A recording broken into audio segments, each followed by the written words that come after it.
Classificação indicativa. Livre para todos os públicos.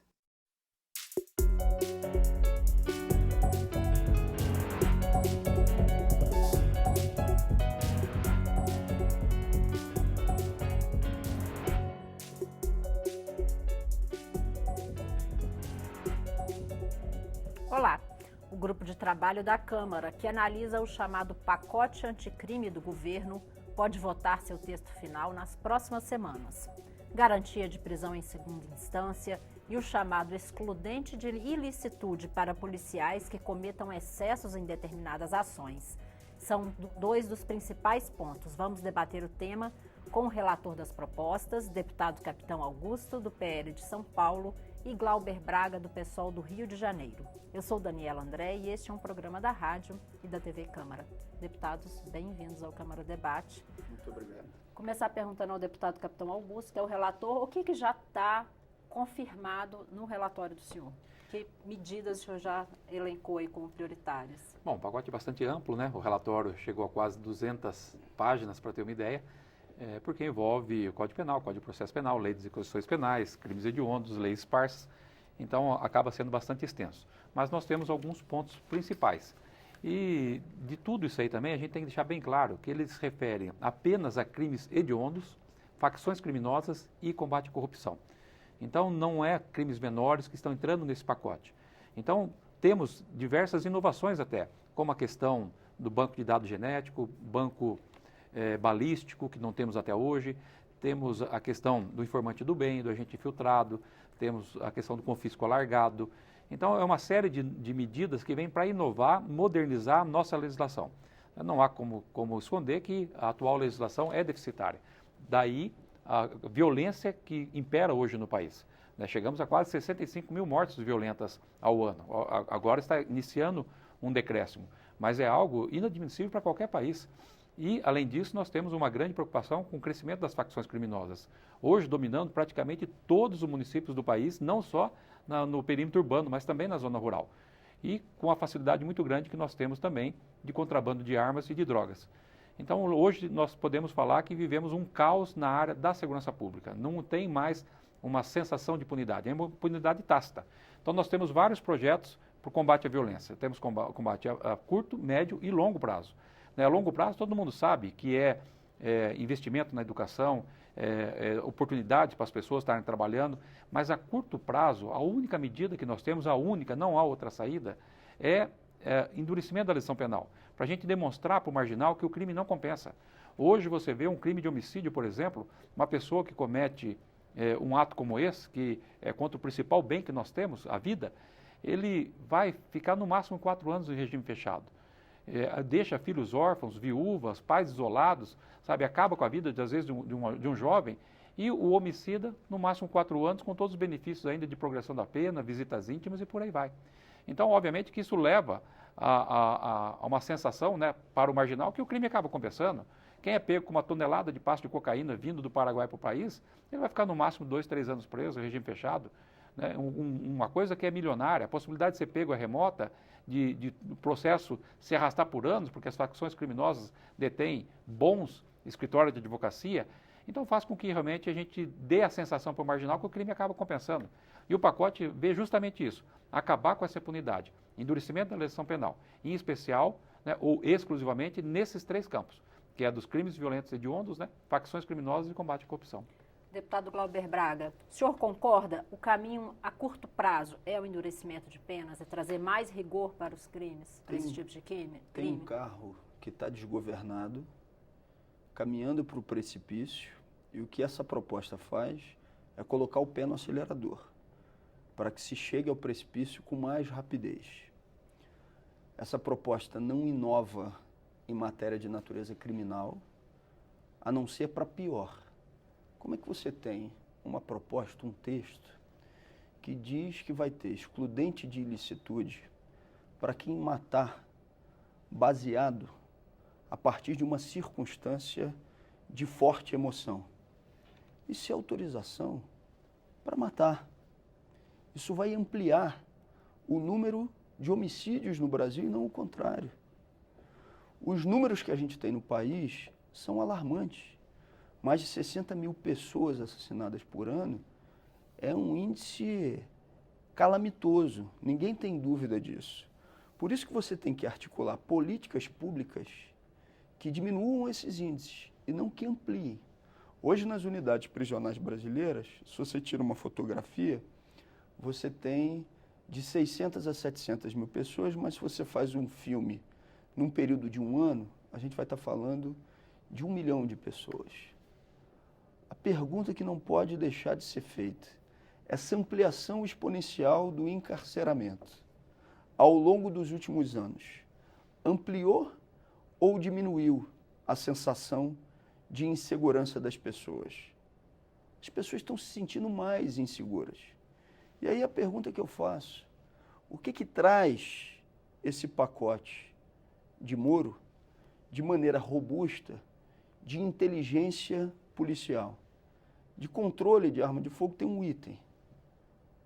Mas que ações articuladas dispõe o pacote para que você não tenha a ampliação do acesso de arma de fogo através das fronteiras brasileiras, de maneira substancial? Essa é a pergunta.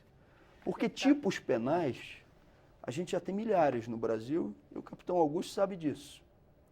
A Câmara dos Deputados vota ampliação de tipos penais praticamente todos os meses.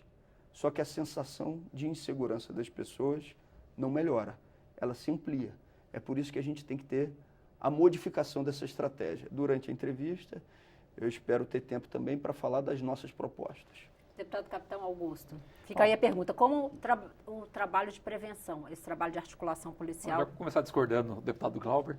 Aliás, posso rebater todos os pontos que ele elencar aqui, mas vamos começar rebatendo pelo que ele falou da forte emoção. Na verdade, nós não estamos criando nenhuma nova excludente em criminalidade. Permanece as que já tem, né? Em especial a questão da legítima defesa e o estado de necessidade. O que nós estamos colocando, nesse caso, o fator de forte emoção, é vinculado à excludente de criminalidade, que é a legítima defesa. Então, nós utilizamos como caso prático o exemplo do caso Ana Hickman, que ficou nacionalmente conhecido.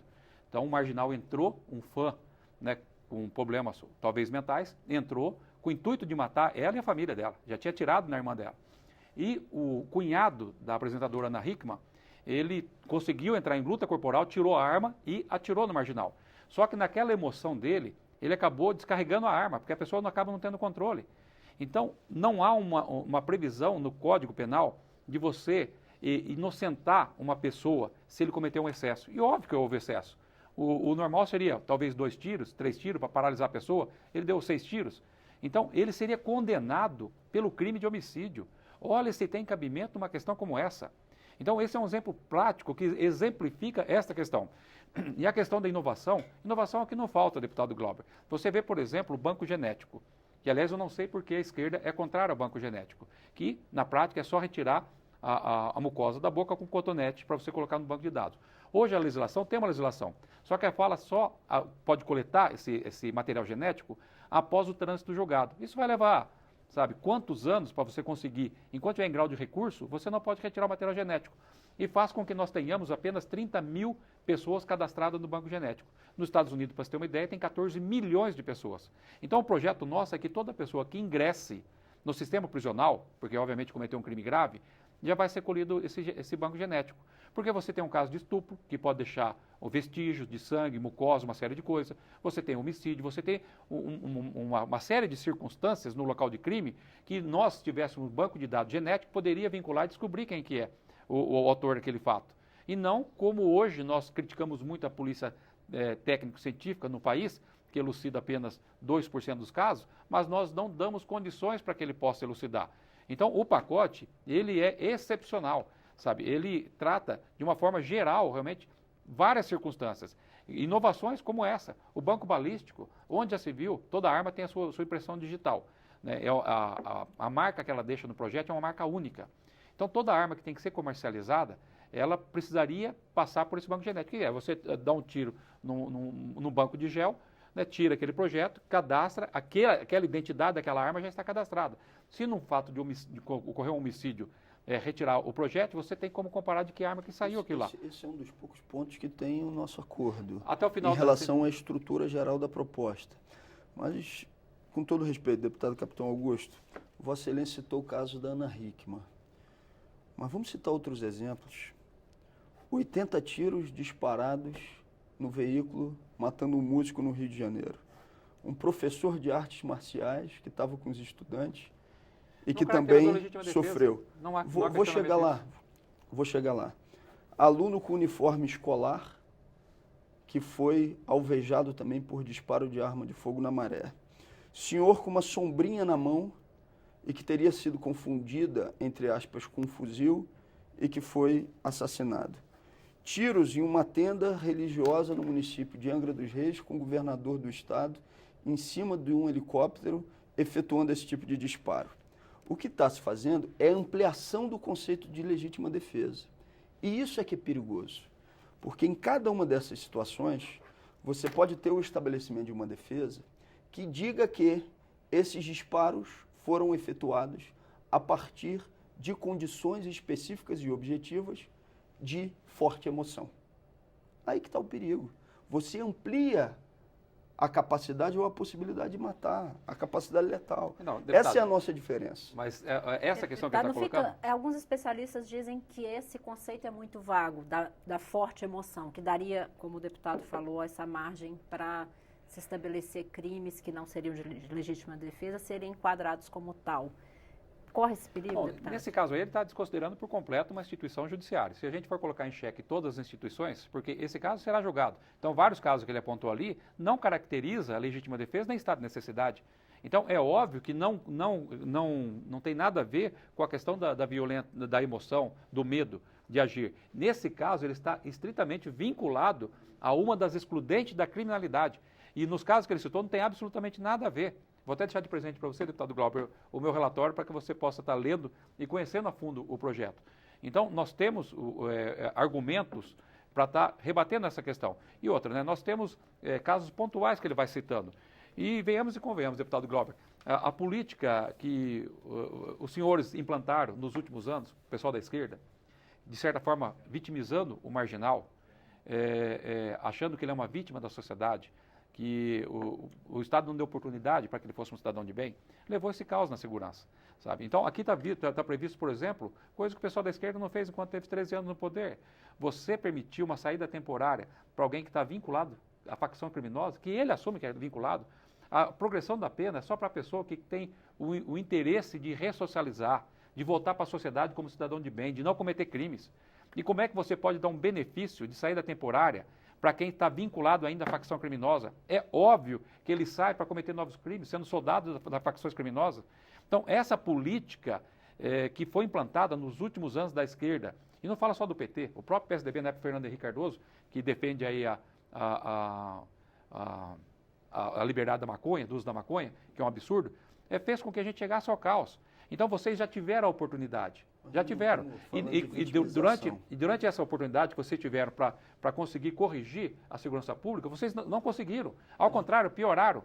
Então, agora, digamos, nós da direita, que fomos eleitos, e a grande maioria foi eleita, até o presidente Bolsonaro foi eleito com essa bandeira da segurança, vem com essa proposta que é o que nós consideramos que é o ideal para você conseguir resolver, ou pelo menos minimizar o problema, a herança que foi deixado da violência, com essa política de não endurecer a legislação penal, de cada vez mais você beneficiar o marginal. É inacreditável a dificuldade que nós temos aqui na casa de aprovar qualquer projeto que vai endurecer a legislação penal. Se você, o marginal pode ser tudo, menos bobo. Isso não é verdade.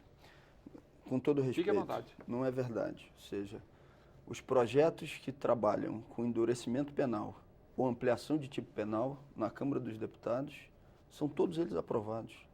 E eu sei na mão quem são os parlamentares que vão fazer uma análise crítica desse tipo de matéria quando ela chega no plenário, tá certo? Eu sou um deles, inclusive, exatamente porque a gente tem que fazer uma discussão sobre o que diminui, de fato, os índices de violência. A gente não está falando de vitimização, a gente está falando de políticas públicas que concretamente podem diminuir índices de violência. Que eu já falei no começo. Não só 30 anos, mas aquilo que você vai ter como resultado para daqui a 30 anos, em algum momento você tem que fazer a modificação da rota. Eu queria, inclusive, aproveitar esse momento para poder fazer a defesa de algumas dessas propostas. Por exemplo, o Brasil precisa de um plano sério estruturado, levando em conta a realidade das mais diversas regiões, por um plano nacional de redução de homicídios. Provavelmente, a gente tem uma posição que seja de acordo nesse item, nesse ponto. Por um plano como esse, eu não vi, na proposta apresentada por Sérgio Moro, nada que possa ser, de fato, consistente, avaliando aquelas regiões que sejam consideradas, entre aspas, mais vulneráveis, e estabelecendo políticas públicas de prevenção à ocorrência dos municípios, dos homicídios, naquelas regiões. Um segundo ponto, arma de fogo no território brasileiro. O caso do Rio de Janeiro é simbólico. O Rio de Janeiro não tem fábrica de armas.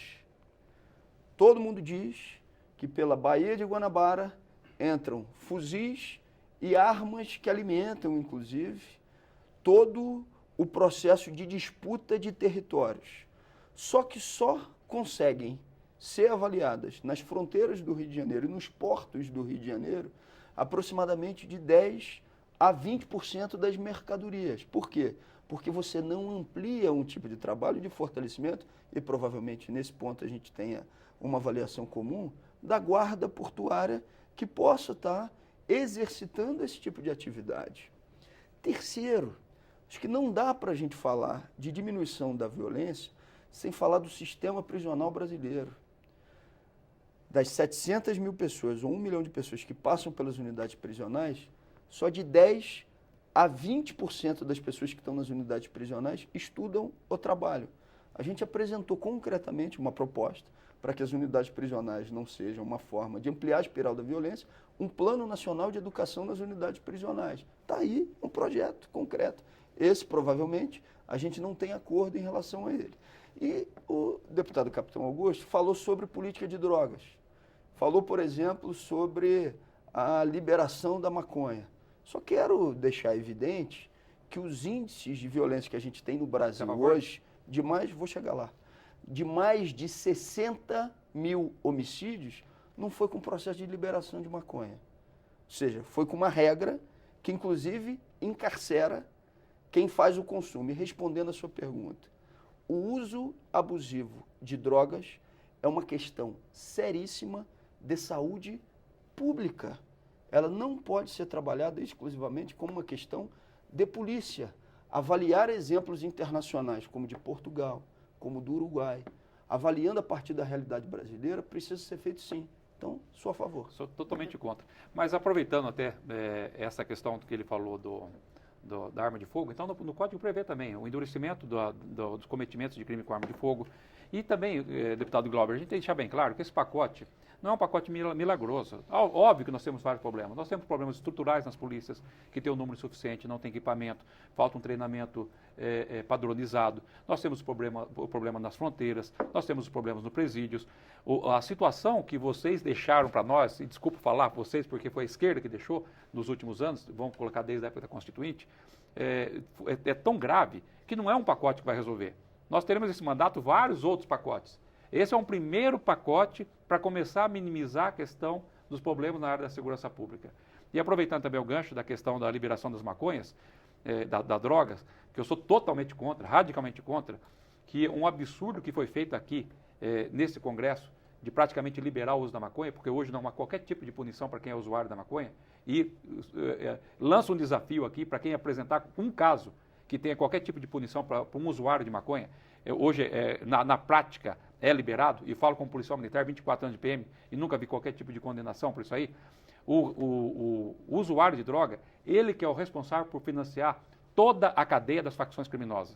As facções criminosas só têm esse poderio de comprar armas, de conseguir até mesmo... A gente está falando de coisas diferentes. Não, falando da mesma coisa, liberação das drogas. Só porque o deputado Capitão Augusto está falando de liberação como se fosse um libera geral. O que a gente está falando aqui é de um processo de regulamentação para que a questão que é séria de uso abusivo de drogas seja tratada prioritariamente como uma questão de saúde pública. Você é contrário à liberação da maconha? Não, eu sou a favor do processo de regulamentação. Na prática, liberação. O que é o que o Fernando Henrique prega. O que você está chamando de liberação, a gente chama de regulamentação Porque é essa regulamentação que vai poder fazer, inclusive, Por com mim, que a pessoa o usuário precisa ser tenha, responsabilizado. inclusive, acesso a serviços públicos de Também. saúde. Deputado, Porque falando- hoje se chega uma pessoa num serviço público de saúde e que vai ser enquadrada como usuário, dependendo da região geográfica que ela for, ela vai ser enquadrada como traficante. Se for de um bairro pobre da periferia, é enquadrado como traficante. Se for de um bairro rico, é enquadrado como usuário. Quem tem grana, quem tem dinheiro, tem acesso a serviço público de atendimento por uma questão que é séria, que é do uso abusivo de drogas. Quem não tem recursos fica dependente de uma rede que começou a se estruturar como os CAPs, mas que hoje, infelizmente, está sendo colocada na lata do lixo pelas próprias políticas de desmonte do governo Bolsonaro. Discutir isso com seriedade, sem que essa matéria seja considerada um tabu, para a gente é fundamental. Deputado Capitão Augusto, trazendo mais uns pontos aí para essa discussão da lei antidrogas. Especialistas afirmam que a superpopulação carcerária tem incrementado aí, piorado os problemas de segurança pública. E existe essa observação por especialistas de que a lei antidrogas, que deveria reduzir esse superencarceramento, teve esse efeito que o deputado Glauber falou de determinadas situações, mesmo o usuário enquadrado como traficante e aumentando bastante a massa carcerária, fortalecendo essas facções criminosas. Qual o ponto de equilíbrio aí, senhor Abel? Bom, essa questão dos presídios é um problema grave que nós precisamos, obviamente, de um outro projeto, outro pacote para a gente estar melhorando essa questão. Mesmo porque é um absurdo você colocar presos comuns junto com presos com facções criminosas, né, com violentos. Então a gente precisa realmente estar separando. Mas nesta questão, primeiro, né, se a pessoa cometeu o crime, ela não pode ficar impune. Né? Esta questão que a esquerda fala, mas e o custo disso aí, e o supercarceramento? Isso aí, você não pode falar, nós temos uma capacidade de 800 mil presos. Quem cometer crime acima de 800 mil está liberado, porque não vai ser punido. Não, isso é uma questão que a gente não leva em consideração. Se ele cometeu um crime, se ele cometeu um homicídio, se ele cometeu um latrocínio, um roubo, um estupro, ele vai ser preso. Agora, o governo realmente precisa de dotações para ter maior quantidade de presídios. Mas o que a gente vê também, de uma forma diferente, a partir do momento que você endurece a legislação penal, na realidade você manda um recado para o marginal que o crime não compensa.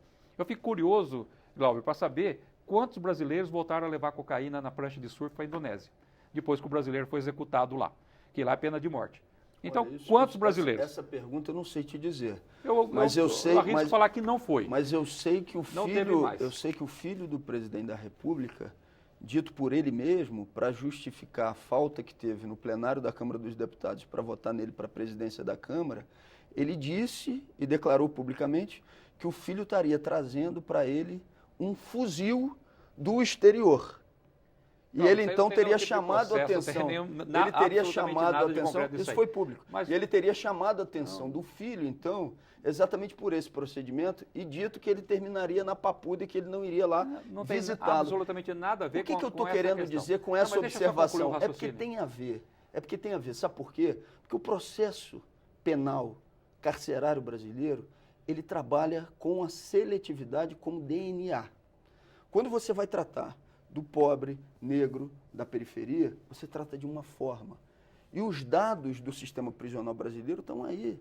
Para que a gente Deputado possa Glauber, dizer isso. Agora, vamos- quando você vai tratar Quando você de fala assim, crimes parece que vocês daqueles não que tiveram estão no no poder há topo da 13 anos. pirâmide, Vocês olha, estiveram no poder. o que você está chamando de estar no poder por um período de 13 anos, desculpa, mas é uma avaliação de significado simplista que quer exclusivamente determinar uma disputa entre nós e eles. Uma pessoa parece que que- não consegue estabelecer a diferença. E aí eu falo com todo respeito. Entre o que foi o governo de Fernando Henrique, de Fernando Collor de Mello, os governos do PT e o que foi uma oposição programática realizada, inclusive por partidos de esquerda como o PSOL, está querendo simplificar uma discussão que é complexa.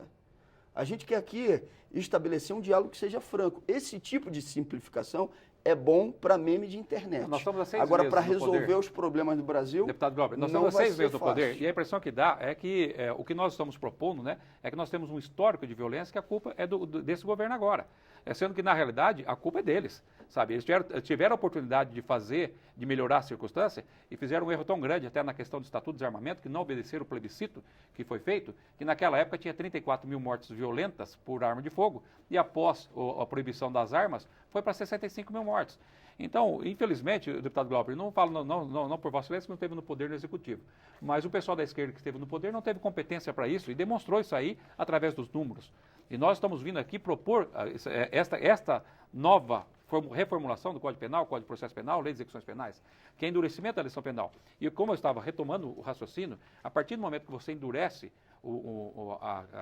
a punição, há uma tendência de redução da criminalidade. Um exemplo prático, quando nós aprovamos aqui a hediondez do tráfico de entorpecente, que começaria com 15 anos de regime fechado, insuscetível de qualquer graça, de progressão de pena, de saídas temporárias e por aí vai, a criminalidade se assustou e reduziu a quantidade até de apreensões feitas com tráfico de entorpecentes. Aí quando o Supremo Tribunal Federal fez o favor de derrubar a lei que foi aprovada aqui, né, aí obviamente que o pessoal tem esse alívio de ser condenado no máximo a 2 anos com todos os benefícios da lei. Aí fica Deputados, difícil. a gente está bem no finalzinho. Eu queria então pedir em 30 segundos que os senhores falassem suas expectativas aí para a análise do projeto. Já é do bloco ou do programa? Já é do programa, Do programa? deputado. Pô, Nem passou podemos fazer rápido. intervalo. Pensei que ia ter. O tema é muito complexo. Olha, a nossa expectativa é de que esse pacote não prospere, porque ele é uma repetição de políticas públicas que não deram certo. Política de ampliação de tipos penais, política de ampliação do encarceramento como única possibilidade para que você reduza índices de violência. Os exemplos internacionais não demonstram isso. Demonstram que você tem que trabalhar numa política que seja preventiva, asseguradora de direitos no longo prazo, mas com investimento num plano estruturado e consistente. Entre esses projetos, nós consideramos que é fundamental fazer com que a gente tenha uma discussão mais ampliada sobre a prevenção. Um plano nacional de redução de homicídios sério, que leve em conta a realidade das mais diferentes regiões do Brasil, para nós se torna um elemento fundamental também dessa discussão, entre os outros pontos que eu já tive aqui a oportunidade de colocar. Deputado Capitão Augusto. Bom, esse projeto é uma esperança para a população brasileira, que votou com essa bandeira do combate à corrupção e combate à violência. Esse pacote foi elaborado pelo ministro Sérgio Moro, que é um ícone, uma referência, hoje até na galeria de heróis do país, porque conseguiu levar para trás das grades grandes corruptos e facções criminosas, porque estão envolvidos com essa corrupção. Por conta de crime, ele E agora também, vai ter que responder pelos não deles, irá né? nada. E também pelo ministro Alexandre de Moraes. Então, é um pacote que traz esperança para a população brasileira. E nós temos um presidente que tem a mesma linha de pensamento do novo Congresso. Então, vou dar até uma notícia para o deputado Glauber, que eu tenho a convicção que esse pacote irá sim ser aprovado aqui na Câmara dos Deputados com larga maioria. Dá para ver até pela Frente Parlamentar de Segurança, que hoje eu presido, com 305 parlamentares, a maior frente parlamentar da história aqui da Câmara. E a única forma de a gente resolver a curto prazo é através do endurecimento da legislação penal, e é isso que o pacote propõe. Deputados, obrigada pela participação. Eu que Espero agradeço. que os senhores se retornem para a gente ter tempo aí de Muito falar de bom. mais pontos do pacote. Câmara Debate termina aqui. Eu sou Daniela André e conversei sobre o pacote anticrime com os deputados Capitão Augusto, do PL de São Paulo, e Glauber Braga, do PSOL do Rio de Janeiro. Você pode rever esta e outras edições em nossa página na internet ou no YouTube. Obrigada pela audiência e até mais.